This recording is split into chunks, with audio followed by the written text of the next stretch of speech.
Here's an update on Baylor women's basketball player Madison Bartley. I literally heard in the press conference that was released today she has a lower back injury. This is why she has not played since that Iowa State game at Iowa State. That's part of the reason. And I know she's not been on the bench either, but a back injury is one of those deals you don't want to rush back too quickly from. And I know she has not done a lot in terms of production, but she is a forward slash center that's 6 foot 3 inches tall. And I know based on the numbers, it's not like a huge loss, but in terms of experience and a little bit more size, it is. 3.1 points per game, 1.9 rebounds per game, zero point 0.4 steals, assists per game, 0.3 steals per game, 2.2 blocks per game, 0.6 turnovers per game, 0.8 fouls per game, 20% on threes on 5 attempts, 50% from the floor on 40 attempts, and 8 for 11 on free throws, which is 72.7%.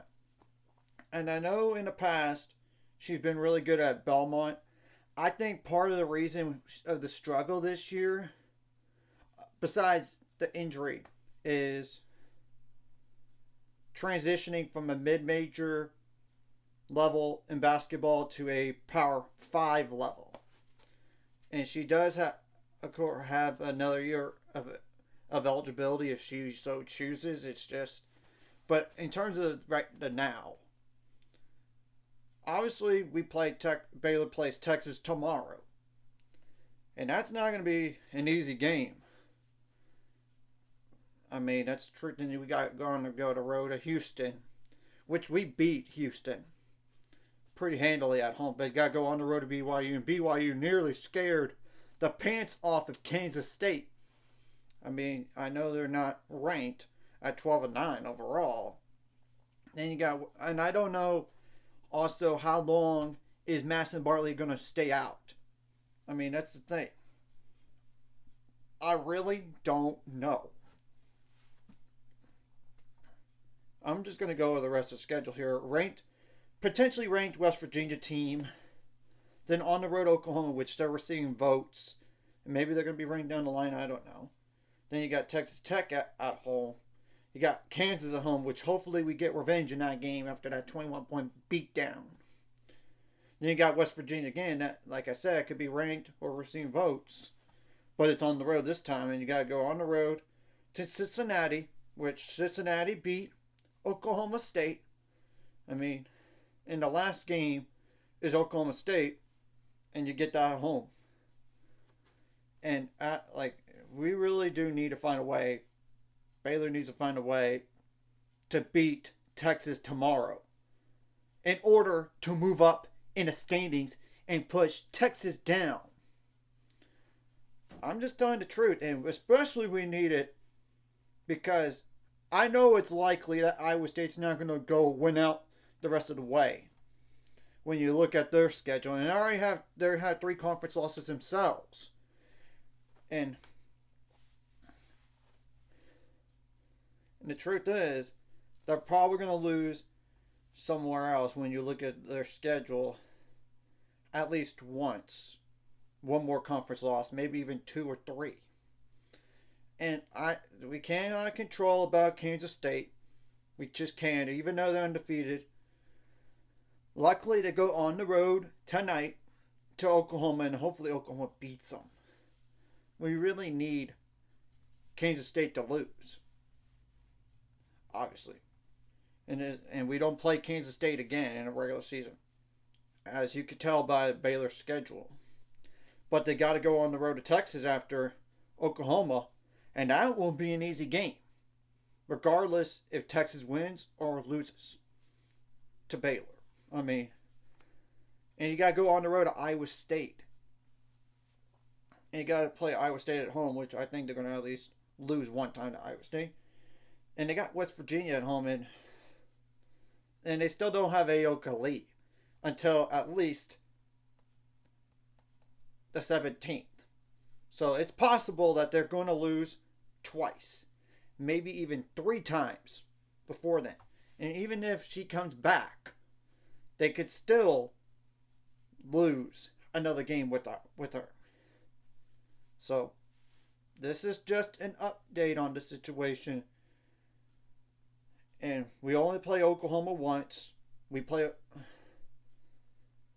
plays Oklahoma just one time on February 14th. And we play West Virginia twice. And obviously we got Texas one tomorrow. Then we got Kansas. Obviously we got Kansas, Oklahoma State again. Houston again, BYU just a once. We don't play TCU again. We play only Cincinnati once, and already played against UCF, and that was at home in that close game. So, and the bracketology, I know, I'd rather wait until the first week of February, but right now, Baylor would be a 5 seed. I think there's still a path to be a top 4 seed in the NCAA tournament. I mean, you got Texas tomorrow. Beat them, and you'll definitely move up in the bracketology. And obviously beating West Virginia twice, and you cannot lose any more unranked games down the stretch. And here, and the schedule does soften up after the Texas game because, like I said, there's Houston, BYU. I mean, that's the next 2 games, and granted, they're on the road. I know. And then we got West Virginia and Oklahoma back to back. And that's probably our best chances. And no offense to Texas Tech, but we should be. Texas Tech, I mean, they're a good team in conference, but we got that game at home. And we only have to play them once. That is helpful to have. And obviously we cannot lose to Kansas again. Kansas is a bad team. And I get they went on a roll for a little bit. But the truth is, they're not that good. They have underachieved, considering what they got back in terms of 6-year seniors. And they're really good freshmen. I mean, that's the truth. So, we have to win our bigger games, as well as not get upset by anybody else. I'm on the rest of the schedule here. And as we all know, if you're a top 4 seed in the Big 12, you get a double bye. We need at least a bye. I mean, I would prefer a double bye just to not have to play so many games in the Big 12 tournament before going into the NCAA tournament. And Jada Walker, by the way, she tweaked the ankle 5 times already. That's what I heard in the press conference as well. So, but this is bigger news on the Madison Bartley because I just don't know how long she's going to be out. And it would be helpful to get her healthy. 1, it provides more size and experience.